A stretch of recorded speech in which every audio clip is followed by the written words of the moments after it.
2026 FIFA বিশ্বকাপ এখন শেষ মুহূর্তের উত্তেজনায় পৌঁছে গেছে। ইতোমধ্যেই দুর্দান্ত ফুটবল খেলে ফাইনালে জায়গা নিশ্চিত করেছে ইউরোপের অন্যতম শক্তিশালী দল স্পেন।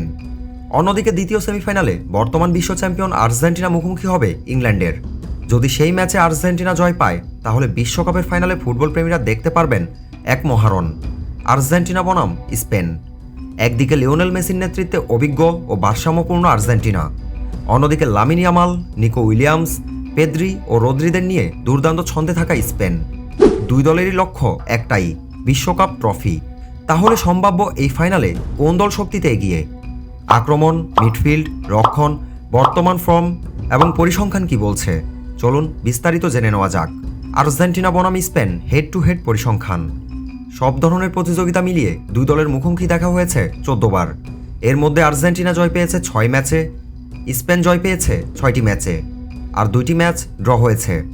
দুই দলের প্রথমবার দেখা হয় 1952 সালে, যেখানে স্পেন 1-0 গোলে জয় পায়। সর্বশেষ মুখোমুখি হয় 2018 সালে একটি আন্তর্জাতিক প্রীতি ম্যাচে। সেই ম্যাচে স্পেন 6-1 গোলের বড় জয় পেলেও এরপর দু দলের স্কোয়াড ও খেলার ধরনে এসেছে অনেক পরিবর্তন। তাই অতীতের ফলাফল দিয়ে সম্ভাব্য ফাইনালের হিসাব করাটা খুবই কঠিন। আর্জেন্টিনার সর্বশেষ 5 ম্যাচের ফলাফল। আর্জেন্টিনা তাদের সর্বশেষ 5 ম্যাচের সবকটিতে জয় পেয়েছে। এই 5 ম্যাচে তারা করেছে 14টি গোল এবং হজম করেছে মাত্র 6টি। পুরো টুর্নামেন্ট জুড়ে লিওনেল স্কালোনির দল আক্রমণ ও রক্ষণ দুই বিভাগেই দারুণ ভারসাম্য দেখিয়েছে। সবচেয়ে বড় বিষয় হলো চাপের ম্যাচে তারা আরও আত্মবিশ্বাসী হয়ে ওঠে। স্পেনের সর্বশেষ 5 ম্যাচের ফলাফল। স্পেন সমান সর্বশেষ 5 ম্যাচের মধ্যে সবকটিতেই জয় পেয়েছে। এই 5 ম্যাচে তারা করেছে 9টি গোল এবং হজম করেছে মাত্র 1টি। বিশেষ করে ফ্রান্সের মতো শক্তিশালী দলকে হারিয়ে ফাইনালে ওঠায় স্পেনের আত্মবিশ্বাস এখন তুঙ্গে। তাদের দ্রুত পাসিং, বলের দখল এবং আক্রমণ ভাগ পুরো বিশ্বকাপেই প্রশংসা কুড়িয়েছে।